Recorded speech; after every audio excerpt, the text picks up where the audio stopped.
ഭാസ്കര പട്ടേലരായും മുരിക്കുംകുന്നത്ത് അഹമ്മദ് ഹാജിയായും വരുന്ന മമ്മൂട്ടിയുടെ അതേ രാക്ഷസ നടനമാണ് ഭ്രമയുഗത്തിലും കാണാനാകുന്നതെന്ന് ഇതിനോടകം തന്നെ സിനിമ കണ്ട പലരും അഭിപ്രായപ്പെട്ടിട്ടുണ്ട്.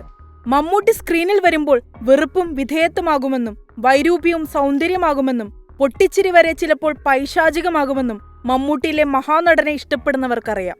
മമ്മൂട്ടിയും അർജുൻ അശോകനും സിദ്ധാർത്ഥ് ഭരതനും തകർത്തഭിനയിച്ചെങ്കിലും ബ്ലാക്ക് ആൻഡ് വൈറ്റിലുള്ള മേക്കിംഗ് ട്രെൻഡ് സെറ്റർ ആയെങ്കിലും കഴിഞ്ഞ 2 ദിവസങ്ങളായി ഭ്രമയുഗത്തെക്കുറിച്ച് സോഷ്യൽ മീഡിയയിൽ ഉയരുന്നത് കീഴാളരുടെ ദൈവമായ ചാത്തനെ ഭീകരനാക്കി ചിത്രീകരിച്ച് ബ്രാഹ്മണ്യ മൂല്യങ്ങളെ ചിത്രം ഗ്ലോറിഫൈ ചെയ്യുന്നുവെന്ന വിമർശനമാണ്.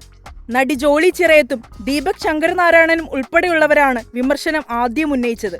പിന്നീട് അതിനോട് യോജിച്ചും വിയോജിച്ചും സോഷ്യൽ മീഡിയയിൽ നിരവധി ചർച്ചകളാണ് ഉണ്ടായത്. ബ്രാഹ്മണ്യവും ചാത്തനും നേർക്കുനേർ നിൽക്കുന്ന സന്ദർഭത്തെ സ്പോയിലർ ആകുമെന്നതിനാൽ തന്നെ ഇവിടെ വിശദീകരിക്കുന്നില്ല. ഭ്രമയുഗത്തിലുടനീളം ബ്രാഹ്മണ്യത്തിന്റെ സബ്റ്റിൽ ഗ്ലോറിഫിക്കേഷൻ ഉണ്ട്.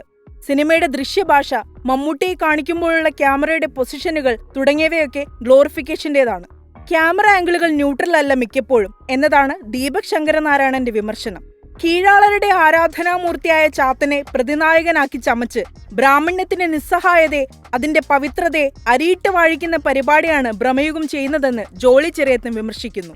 അധികാര ബലാബലങ്ങളും രാഷ്ട്രീയവും അതീശത്വവും സമൂഹത്തിലെ മറ്റെന്തിലുമെന്നതുപോലെ സിനിമയിലും ഇടപെടുമ്പോൾ അതിനെ എതിർക്കണോ അതോ കലയെ കലയായി തന്നെ കാണണോ എന്ന പഴയ ചോദ്യത്തിൽ തന്നെയാണ് ബ്രാഹ്മണ്യത്തിന്റെ ഗ്ലോറിഫിക്കേഷൻ എന്ന ഈ വിമർശനം ചെന്നെത്തി നിൽക്കുന്നത്.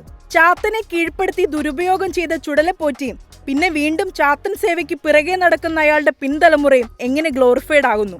അവരുടെ ആർത്തിയും അതിന്റെ പരിണാമവും എങ്ങനെ പ്രീണനമാകുന്നു എന്ന ചോദ്യമാണ് അഭിലാഷ് വിക്രമൻ പിള്ള ചോദിക്കുന്നത്.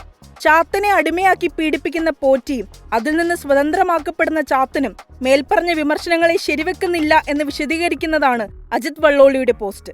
പലതരത്തിൽ വായിക്കാനാകുന്ന പല അടരുകളുള്ള പല മൂഡുകളും സെറ്റ് ചെയ്യുന്ന മാരക പെർഫോമൻസുകളുള്ള സിനിമയെ ഇത്തരമൊരു വിമർശനത്തിന്റെ മേൽ ചുരുക്കിക്കെട്ടരുതെന്നും ഇത്തരം അതിവായനകളുടെ ആവശ്യമില്ലെന്നും മറ്റു ചിലരും പറയുന്നു.